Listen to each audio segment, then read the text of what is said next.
Most people have heard of the fast food company McDonald's, but have you ever heard of Rock and Roll McDonald's?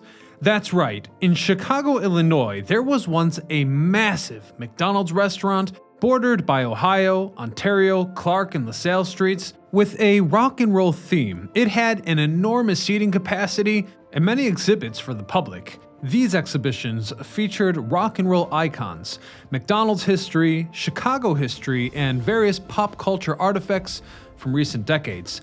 The restaurant was widely popular and frequented by hundreds, if not thousands, of people daily. The Rock and Roll McDonald's was considered a Chicago landmark and recommended for tours and students' trips to the city. So the odds were that if you were a Chicago resident or even resided in the nearby suburbs, you had absolutely heard of Rock and Roll McDonald's. Surprisingly though, the original restaurant was torn down and rebuilt once in 2005. It was made even bigger and more visually striking than ever, but by the time the rebuilding was done, it had taken up a whole city block and paid respect to the nostalgic atmosphere of its predecessor. For a time, Rock and Roll McDonald's was the busiest, most profitable McDonald's in the entire United States. However, in 2017, the building was torn down once again and rebuilt in 2018 with the intent to separate it from its gaudy rock and roll roots completely. The Rock and Roll McDonald's was stripped of what made it unique and significant in the hearts of many. But why? Why would this beloved Chicago landmark be removed? Stay tuned to find out, as today we discover Chicago's lost Rock and Roll McDonald's. I'm your host Ryan Socash, and you're watching It's History. Let's start at the beginning, when Dick and Mac McDonald opened the first ever McDonald's in San Bernardino, California in 1948. After just a few years of operation in 1954, the California restaurant was visited by Oak Park salesman Ray Kroc, who later became the brothers' franchising agent. In 1955, Kroc opened the first official restaurant in the McDonald's franchise in Des Plaines, Illinois. On opening day, the restaurant was such a hit that customers had to place orders outside in the cold because there was nowhere to sit. After a week, sales were up over 800%, and the restaurant had made its place. Following this hit success, McDonald's quickly became one of the world's largest fast food franchises. The franchise became known for the tagline QSC in 1957 for quality, service, and cleanliness. Ultimately, Roy Kroc bought out McDonald's brothers' shares for complete control of the McDonald's company in 1961. Franchise mascot Ronald McDonald debuted in 1963, 2 years before McDonald's stock went public. Then, McDonald's opened its first international branches in Canada and Puerto Rico in 1967. The company officially hit $1 billion worth of sales in 1972. From the 60s through to the 80s, the McDonald's menu began introducing some of its most iconic food items, such as the Big Mac, the Quarter Pounder, the Happy Meals, and the Chicken McNuggets. Today, McDonald's is the largest restaurant chain in the world, with over 47 million customers daily and restaurants in 119 different countries. In 1983, McDonald's opened its first flagship restaurant in Chicago, located at 600 North Clark Street. The restaurant quickly earned the name the Rock and Roll McDonald's because of its unique theme. The red and yellow building had 2 stories of seating and was the first McDonald's to have a 2-lane drive-thru. It had leather seating and televisions and was full of rock and roll memorabilia. The restaurant was filled with different memorabilia from various musical icons over the years. Although the rock and roll contents of the restaurant mainly focused on the effects of Elvis Presley and the Beatles, there were references to many different rock icons out to admire. There was also a museum on the upper level featuring the history of McDonald's, as well as a separate exhibit about Chicago's history and pop culture of the past decades. The combined restaurant, museum, shows, and enormous parking lot took up an entire city block. Rock and Roll McDonald's was open for business 24/7. It was one of the chain's busiest restaurants during its operation in the 90s, and there was always an underlying sentiment of ambition here, given that it was the third most popular McDonald's in the United States when in 2004 it was torn down only to be improved upon. You see, the building was torn down as a part of a plan for a large-scale renovation. The company stated in a press release in the Chicago Tribune that they had, quote, some inspiring ideas for the Rock and Roll McDonald site, and it would be a great destination for tourists. And from everything said about the plans for the new building, it was clear that the company executives were hoping to turn it into a sort of tourist mecca. However, there was some public controversy here. You see, during the planning and construction phase of the new building, the plans for the new design were ridiculed in the paper as being just as garish and awful as the surrounding scenery. Others described it as being, quote, stuck in a theme park stupor.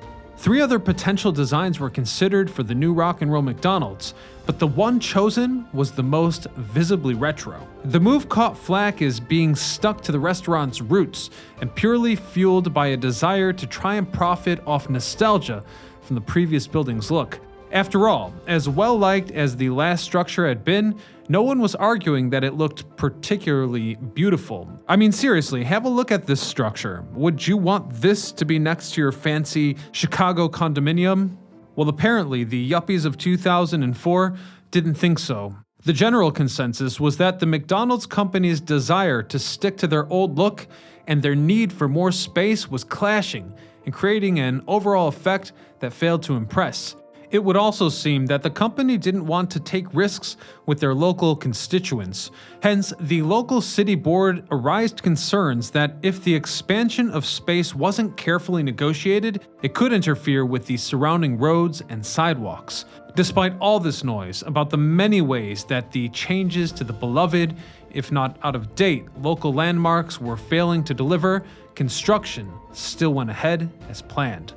The renovated restaurant had its grand reopening in 2005 and was the site for celebrating the 50th anniversary of that first restaurant opening in Des Plaines. When the construction was completed, the Rock and Roll McDonald's reopening celebration was attended by notable public figures such as Elton John and Colin Powell. The newly renovated McDonald's building was 24,000 square feet and had many grand windows at 800 pounds apiece. What's more, this new building had 60-foot tall golden arches, a parking lot that could fit up to 65 cars, and a dining area that could seat 300 people, 3 times the amount of a regular McDonald's. There were massive plasma screen TVs for the patrons and replicas of famous furniture for them to sit in while they enjoyed their Big Macs. The second floor was home to a cafe meant to rival Starbucks, serving custom coffees, gelato ice cream, and pastries. The building added 2 green roofs to give customers outdoor seating with a view. Of course, to properly maintain all these extra services, Rock and Roll McDonald's was also more expensive than the other, less famous locations nearby. The museum now also featured a history of this specific McDonald's throughout the years, with highlights such as the old uniforms, discontinued Happy Meal toys, and pictures of what the restaurant used to look like at different stages of its existence. The general culture exhibits had items on display like an 8-track, an Elmo doll, and all the same Beatles and Elvis paraphernalia, rock and roll guitars, and a 1950s Corvette named Peggy Sue. Well, this version of Rock and Roll McDonald's was open, the restaurant officially managed to become the busiest McDonald's in the country, which, as you'll see in a moment, was a triumph that wouldn't last forever. After the 2005 renovations, the restaurant's designers tried to maintain the rock and roll theme to pay homage to the intent of the original architects. However, the rock and roll exhibits were moved to a separate outdoor pavilion, no longer kept within the restaurant itself. A greater emphasis was instead placed on the history of McDonald's and the advertising of the McDonald's brand, meaning that as the corporate aspect of the fast food restaurant was played up, the rock and roll theme that had drawn in so many customers began to be pushed aside. Around that time, the 2010s, the Rock and Roll McDonald's foot traffic dropped as its popularity began to wane. In 2017, the building was once again torn down for renovation. This time, however, the designers were given many different priorities. Instead of the bright, almost garish decorations that had defined the restaurant's style before, the company executives told the designers to focus on a more modern, minimalist look. The new building was designed with natural, more discreet colors, lots of glass and lighting, and a heavy emphasis on being environmentally friendly to match the company's new public direction. Explicit instructions were given not to include the same nostalgic aspects that had characterized the renovated version of 2005.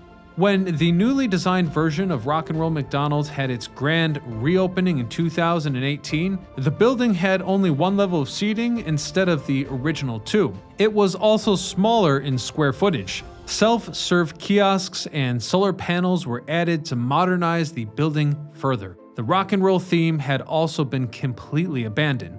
The pavilion where all the rock and roll memorabilia was stored had been completely demolished during the renovations. All items contained within were moved to a private collection to be dealt with later. The Rock and Roll McDonald's was rock and roll no more. But how could this be? Why would suburban school kids be denied a visit to the best McDonald's on Earth? The redesign of the Rock and Roll McDonald's was part of a more significant wave of activity from the giant corporation. The McDonald's company planned to remodel all 14,000 of their American restaurants to make each one an experience of the future. The Des Plaines McDonald's, store number 1, housed in the same building as the first McDonald's franchise restaurant, was also scheduled for demolition in 2017 as a part of this same movement to leave the company's past behind. Still, even as the chain that owns what was once a famous Chicago attraction moved to leave it in the past, the Rock and Roll McDonald's is remembered fondly by many people, native Chicagoans and tourists alike, who used to visit. But don't take my word for it, it's a notion perhaps put best in the lyrics, or might I say poetry, of our late Chicago musician, Wesley Willis, an artist whose songs are characterized by absurd, eccentric imagery and themes. He sang, "McDonald's is the place to rock. It is a restaurant where they buy food to eat. It's a place to listen to the music. People flock here to get down to the rock music.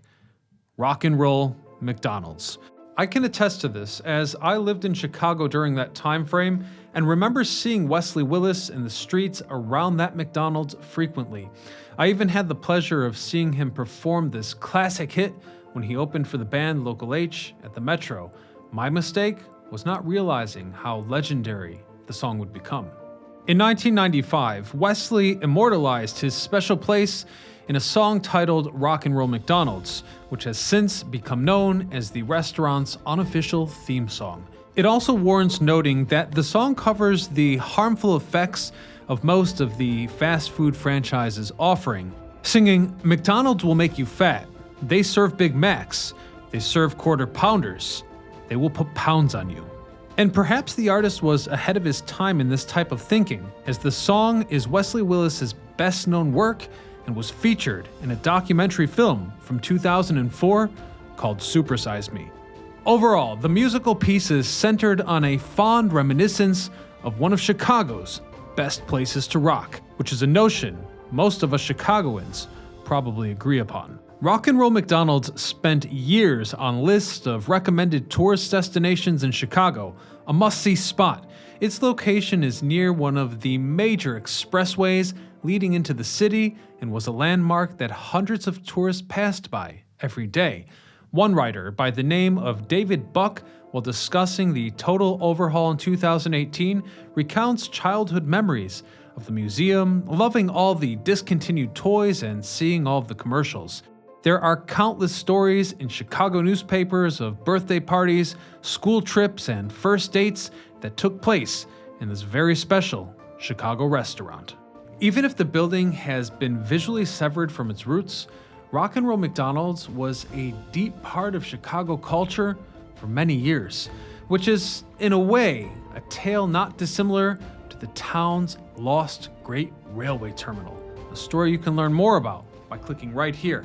And please consider subscribing or joining our members area to support the channel. Until next time, this is Ryan Sokash, signing off.